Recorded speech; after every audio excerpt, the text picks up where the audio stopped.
Hello అండి, welcome back to our channel. ఈరోజు story అందాల రాక్షసి సీజన్ 2 ఎపిసోడ్ 62. ఇక స్టోరీలోకి వెళ్తాయి.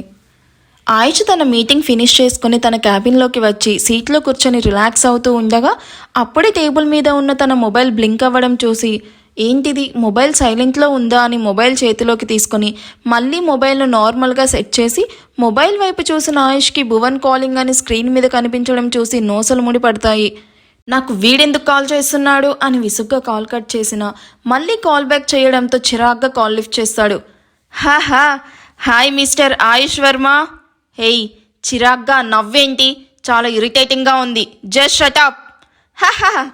ఇప్పటి నుంచి నాకు నవ్వు నీకు ఏడుపు మాత్రమే మిగిలిపోతున్నాయి మిస్టర్ ఆయుష్. షటప్. పిచ్చిగా నా దగ్గర వాగితే ఏం జరుగుతుందో ఆల్రెడీ నీ తమ్ముని చూస్తే అర్థమవుతుంది అనుకుంటాను. నాతో కళ్ళు ఒళ్ళు రెండు దగ్గర పెట్టుకొని మాట్లాడితే నీ ఆరోగ్యానికి చాలా మంచిది. కూల్ మిస్టర్ ఆయుష్, ఎందుకలా బీపీ తెచ్చుకొని అరుస్తున్నావు? ఇప్పుడు నువ్వు అరవడం కాదు, నన్ను అర్థించాలి. నీతో ఈ చెత్త కాన్వర్జేషన్ పెట్టుకొని నాతో టైం వేస్ట్ చేసుకోలేను. Never call me again.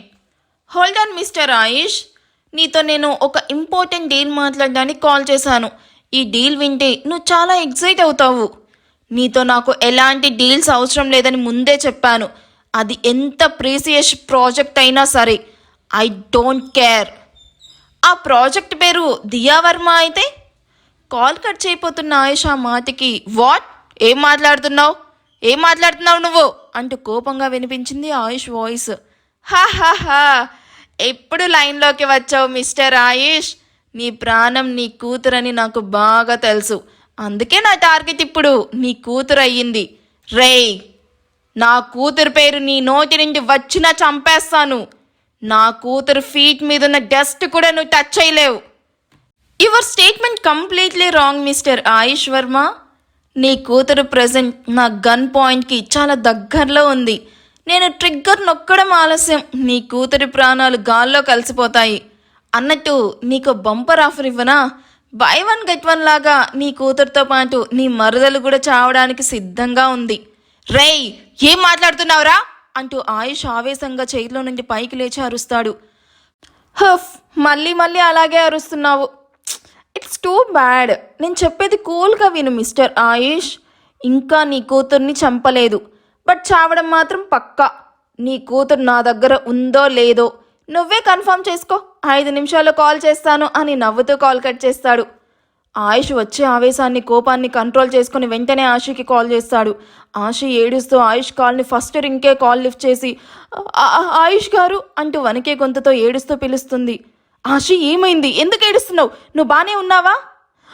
ఆయుష్ గారు, మన దియా అని వెక్కిళ్ళు పెడుతూ మాట్లాడలేక ఏడుస్తూ దియా అంటూ మహల్లో ఎవరికీ తెలియకుండా అభి దియా బయటికి వెళ్ళారు. ఇప్పుడు వాళ్ళని ఎవరో చంపడానికి చూస్తున్నారని అభి కాల్ చేసి లొకేషన్ షేర్ చేసింది. ఇప్పుడు కాల్ చేస్తూ ఉంటే తన మొబైల్ స్విచ్ ఆఫ్ వస్తుంది. ఆయుష్ గారు, నాకు చాలా భయంగా ఉంది. వాట్? మహల్లో ఇంతమంది ఉండగా వాళ్ళు ఎలా బయటకు వెళ్ళారు? వాళ్ళు బయటకు వెళ్తూ ఉంటే మీరంతా ఏం చేస్తున్నారు? ఆ సెక్యూరిటీ గార్డ్స్ గాడిదలు కాస్తున్నారా? దియాకేమైనా జరగాలి, మీరెవ్వరిని ప్రాణాలతో వదిలిపెట్టను అని కోపంగా కాల్ కట్ చేసి భువన్కి కాల్ బ్యాక్ చేస్తాడు. హాయ్ మిస్టర్ ఆయుష్ అని నవ్వుతూ ఉన్న భువన్ని చూసి పిడికిలి బిగించి, రేయ్, నా కూతురి వంటి మీద చిన్న గీత పడ్డా నీకు చావు భయం ఎంత భయంకరంగా ఉంటుందో చూపించి మరీ చంపుతాను. మర్యాదగా చెప్తున్నా, వెనక్కి వెళ్ళు. అబ్బచ్చా, వెనక్కి వెళ్ళడానికి కాదమ్మా ఇంత ప్లాన్ చేసింది. ఇప్పుడు మాట్లాడాల్సింది నేను, వినాల్సింది నువ్వు. ఇంకో 15 నిమిషాల్లో నువ్వు ఆ అడ్రస్ దగ్గరికి రాకపోతే, నువ్వు లేట్ చేస్తే ఒక్కో నిమిషం నీ కూతురు బాడీ నుండి ఒక్కో పార్ట్ వేరవుతూ ఉంటుంది. రేయ్, దియాకేమైనా జరగాలి. డోంట్ షౌట్ మిస్టర్ ఆయుష్. నీ టైం ఆల్రెడీ స్టార్ట్ అయింది. నీ ఆఫీస్ ఉండేది గచ్చిబౌలి. ఈ ఏరియాకి నువ్వు ఎంత స్పీడ్గా వచ్చినా అరగంట పడుతుంది. కాబట్టి నువ్వు లేట్ చేసే ఒక్కో నిమిషం ఖరీదు నీ కూతురి ప్రాణం అని సర్కాస్టింగ్గా నవ్వుతూ ఆయుష్కి లొకేషన్ షేర్ చేస్తాడు. లొకేషన్ చూసిన ఆయుష్ వెంటనే లిఫ్ట్ వైపు పరుగులు పెడుతూ నిషాన్కి కాల్ చేసి విషయం చెప్తాడు. అభి గురించి ఆలోచిస్తూ అందరికీ దూరంగా తన ఫేవరెట్ ప్లేస్లో కొండ మీద నిల్చుకొనున్న నిషాన్ ఆయుష్ కాల్కి ఫాస్ట్గా కార్ స్టార్ట్ చేసి కార్ను రోడ్డు మీదకు దూకిస్తాడు. నెక్స్ట్ ఏం జరగబోతుంది? ఆయుష్ దియాను సేవ్ చేయగలడా? ఇన్ టైంకి లొకేషన్కి రీచ్ అయ్యాడా? అసలు ఏం జరుగుతుంది? టెన్షన్గా ఉంది కదా, అందుకే నెక్స్ట్ ఏంటో చూద్దాం పదండి. కార్లో కూర్చొనున్న ఆయుష పోలీస్ కమిషనర్కి లొకేషన్ షేర్ చేశాక మోహిత్కి కాల్ చేసి భువన్ తనతో మాట్లాడింది చెప్తూ, వాడు మనకిచ్చిన టైం 1/2 అవర్, ఈ లోపు మనం ఎలాగైనా అక్కడికి రీచ్ అవ్వాలి అని సీరియస్గా చెప్తూ, డ్రైవర్ను కాదు అని తనే డ్రైవింగ్ చేస్తూ ట్రాఫిక్ సిగ్నల్స్ పడ్డా ఆగకుండా కార్ని ముందుకు దూకిస్తూ మున్నాను కాన్ఫరెన్స్లోకి తీసుకొని స్పీడ్గా డ్రైవ్ చేస్తూ నిషాన్ ఎక్కడున్నాడో అడుగుతూ నలుగురిలో ఒక్కరైనా ఫాస్ట్గా అక్కడికి రీచ్ అవ్వాలి అని వాళ్ళకి సీరియస్గా చెప్పి డ్రైవింగ్ మీద పూర్తి కాన్సన్ట్రేషన్ పెడతాడు. ఆషి కంటిన్యూస్గా అభి మొబైల్కి కాల్ చేస్తూనే ఉంటుంది. కానీ మొబైల్ స్విచ్ ఆఫ్ రావడంతో ఏడుస్తూ సీట్కి ఆనుకొని విండోలో నుండి బయటకు చూస్తూ దియా అభిలకి ఏమీ అవ్వకూడదు అని బలంగా కోరుకుంటూ ఉంటుంది. మేడం ప్లీజ్ కంట్రోల్, పాపకి ఏమీ కాదు, అందరూ ఉన్నాం కదా, పాపను ఎలాగైనా సేవ్ చేద్దాం. పైగా ఆయుష్ సార్ వస్తున్నారు, సార్ ఉండగా పాప షాడో అని కూడా ఎవరు వాడు టచ్ కూడా చేయలేడు, అండ్ సార్ చెయ్యనివ్వడు కూడా. మీరు ప్లీజ్ ధైర్యంగా ఉండండి. ఇదంతా నా అజాగ్రత్త వల్లే జరిగింది మున్నా. దియా నన్ను బయటకు వెళ్దాం అన్నప్పుడే నేను దియాకి అర్థమయ్యేలా చెప్పి దియాను దగ్గరుండి పడుకోబెట్టి ఉంటే ఇప్పుడు దియా సేఫ్గా మహల్లో ఉండేది అని ఏడుస్తూ అక్కడ వాళ్ళు ఎలా ఉన్నారో ఏంటో, త్వరగా డ్రైవ్ చేయి అంటూ అభి మీరు బాగానే ఉన్నారు కదా అని వాళ్ళ గురించి క్షణక్షణం భయపడుతూ ఉంటుంది. హలో నీష్, ఎక్కడున్నావురా ఇప్పుడు? బావా, అన్నయ్య పంపించిన లొకేషన్కి 15 కిలోమీటర్స్ డిస్టెన్స్లో ఉన్నాను, ఇంకో 10 మినిట్స్లో అక్కడికి రీచ్ అవుతాను అంటూ 150 స్పీడ్లో వెళ్తూ, బట్ ఆ భువన్ మనకి ఎగ్జాక్ట్గా లొకేషన్ షేర్ చేయలేదు కాబట్టి వాళ్ళు ఎక్కడున్నారో ముందు మనం కనిపెట్టాలి. వాడు మనకి ఇన్ఫర్మేషన్ ఇచ్చి 20 మినిట్స్ అవుతుంది కాబట్టి వాళ్ళు ఎంతో దూరం వెళ్ళుండరు, అక్కడే ఎక్కడో ఉంటారు.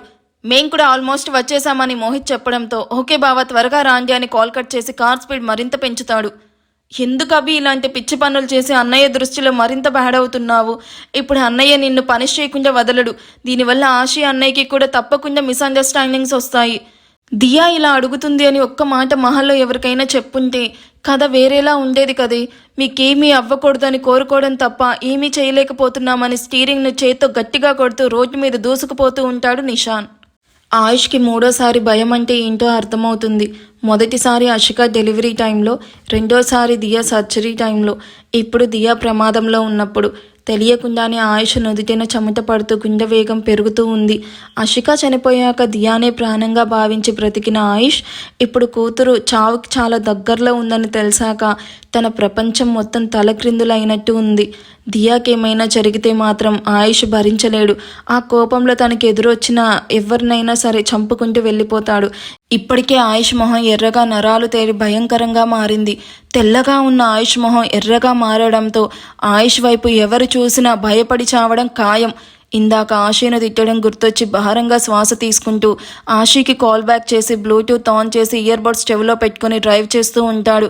ఆయుష్ కాల్కి వెంటనే కాల్ లిఫ్ట్ చేసి ఆయుష్ గారు వచ్చేసారా, దియా అభి బాగానే ఉన్నారు కదా అని ఏడుస్తూ జీరపోయిన గొంతుతో అడుగుతూ ఉంటుంది ఆశి. తన వాయిస్ వింటుంటేనే తెలుస్తూ ఉంది ఆశి ఎంతలా ఏడుస్తుందో. అందుకే ఆయుష్ కోపాన్ని కంట్రోల్ చేసుకుని వచ్చేసాను ఆశి, ఆల్మోస్ట్ దగ్గరలో ఉన్నాను, నువ్వేడవ్వాకు, దియా అభిలకు ఏమీ కాదు, నా ప్రాణాలు అడ్డు పెట్టైనా సరే ఇద్దరినీ కాపాడుతాను, ఏడవ్వాకాశి, మీరిద్దరూ నాకు 2 కళ్ళు, ఇందాకేదో కోపంలో తిట్టేశాను అని మొబైల్కి ముద్దు పెట్టు, ఐ లవ్ యూ అంటూ కాల్ కట్ చేస్తాడు. ఆశి ఏడుస్తూ మొబైల్ వైపు చూస్తూ ఉండిపోతుంది. సడన్గా స్కూటీ ఆగిపోవడంతో కంగారుగా స్కూటీ వైపు చూసిన అభికి పెట్రోల్ అయిపోయినట్టు కనిపించడంతో హో గాడ్ అని తల పట్టుకొని దియా కమ్ అంటూ స్కూటీను అక్కడే పడేసి దియా చేయి పట్టుకొని పరిగెత్తుతూ వెనకనే వస్తూ ఉన్న వెహికల్స్ వైపు చూసి పరుగులో వేగాన్ని పెంచుతుంది. అమ్మ కాళ్ళు నొప్పిగా ఉన్నాయి, నా వల్ల కావడం లేదు అని ఆయాసపడుతూ నిల్చుకొనున్న దియాని చూసి వెనక నుండి వస్తున్న వెహికల్స్ వైపు భయంగా చూస్తూ దియాను ఎత్తుకుని పరిగెడుతూ ఉన్న అభిని చూసి సైడ్ స్మైల్ ఇస్తూ రేయ్ ఆ రాడ్ ఇలా ఇవ్వరా అని వెనక నుండి రౌడీ ఇచ్చిన రాడ్ చేతిలోకి తీసుకుని హ్యాపీ జర్నీ డియర్ అని నవ్వుతూ విండోలో నుండి తల బయటకు పెట్టి అభి వైపు గురి చూసి కొట్టగానే అది సరిగ్గా అభి తలకి తగలడంతో అమ్మా అంటూ తల పట్టుకొని దియాతో సహా రోడ్డు మీద పడిపోతుంది అభి.